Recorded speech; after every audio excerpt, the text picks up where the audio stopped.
लेवर होईल काय आज खऱ्या अर्थानं हे मिनी मंत्रालय म्हणून जिल्हा परिषदेच्या स्थानिक स्वराज्य संस्थेच्या निवडणुका आणि त्या मोजक्या सीटा घेऊन आम्ही शेतकऱ्याची बाजू घेऊन लढण्याचं ठाम ठरवलेलं आहे. आदरणीय राजू शेट्टींच्या नेतृत्वाखाली काही मोजक्या सीटा सातारा जिल्ह्यामध्ये आम्ही घेऊन लढत आहे. आज आपण बघितलं तर जगाच्या पोशिंद्याची वनवन काही थांबायला तयार नाही, परंतु आज त्याचा कौटुंबिक दर्जा बघितला, शैक्षणिक दर्जा बघितला, आरोग्याचा प्रश्न बघितला तर सगळ्याच बाजूनं त्याची चहू बाजूनं त्यामुळे शेतकऱ्यांच्या आत्महत्या प्रचंड प्रमाणामध्ये महाराष्ट्रात होत आहेत. फक्त बाकीचे पार्ट्या सगळ्या कळवळा आणतात की बाबा आम्ही शेतकऱ्याचे हे आहे, पण तारणहार कोणी व्हायला तयार नाही.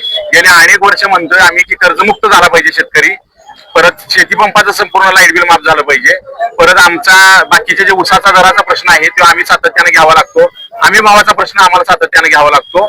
तर माझी तमाम सातारा जिल्ह्यातील शेतकरी बांधवांना विनंती आहे, नम्र विनंती आहे की आम्ही सर्व मंडळी चळवळीतली गेली 20 वर्ष 22 वर्ष संघर्ष करतोय आणि तुमच्या ह्या उसाच्या कांडीला आम्ही किंमत मिळवून दिली, तर आमची किंमत तुम्ही ठेवली पाहिजे.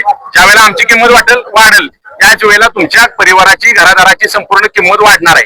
तुम्हाला आज जो मान सन्मान आहे त्या उसाच्या कांडीला आम्ही उसाला दर मिळवून दिला, आज टनाला 300 रुपये जास्त मिळवून दिले, त्याच्यामुळे तुम्हाला समाजात स्थान आहे, घरात कौटुंबिक स्थान आहे, पै पाहुण्यात स्थान आहे, आपण व्यवस्थितरित्या राहू शकतो. त्यासाठी म्हणून माझी नम्र विनंती कळकळीची विनंती आहे की उसाची किंमत वाढवण्यासाठी म्हणून आम्हाला पाठबळ द्या, स्वाभिमानीच्या शिलेदारांना पाठबळ द्या. तुमची परिस्थिती बदलणार आहे तर 100% मी हमी दिली, याच्या अगोदर करून दाखवले आणि ह्याच्यामध्ये अडथळे दलाल आम्हाला कोण नाही. डायरेक्ट तुमचा पासबुक माझ्यासारखा पैसे मिळवून देणारा दुसरा कुठलाही उमेदवार हा त्या सातारा जिल्ह्यात नाही. 300 रुपये नुसते 1000 कोटी रुपये सातारा जिल्ह्यात आम्ही स्वाभिमानीच्या माध्यमातून आंदोलन करून जास्त मिळवून दिल्यात. अजूनही तुमची परिस्थिती बदलायची असेल चळवळीत हात बळकट करा.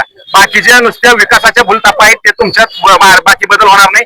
तुमचा कष्ट करायला रस्ता नसला तरी तुम्हाला वाटेल त्या मार्गाने तुमची परिस्थिती बदलण्यासाठी तुम्हाला यावंच लागेल. 60 70 वर्ष एका घरात सत्ता आहे तरी विकासाच्या भूलतापा द्यायच्या थांबलेल्या नाहीत. विकास आपला झाला तर 100% सगळ्या शेतकरी समृद्ध होईल आणि उभा राहील. एक ना एक दिवस आपल्याला पाण्याचा संघर्ष आहे, पुढे मोठी आव्हान आहेत ते करायचे असतील तर आमच्यासारख्या स्वाभिमानी शिलेदारांचा मी एक नोट एक वोट अशा पद्धतीनं आदरणीय राजू शेट्टींच्या फॉर्म्युल्यानुसार मी स्वाभिमानी शेतकरी संघटनेच्या मोजक्या सीटा आम्ही इथं सातारा जिल्ह्यामध्ये लढवत आहे आणि 100% आम्हाला चांगलं पाठबळ आहे.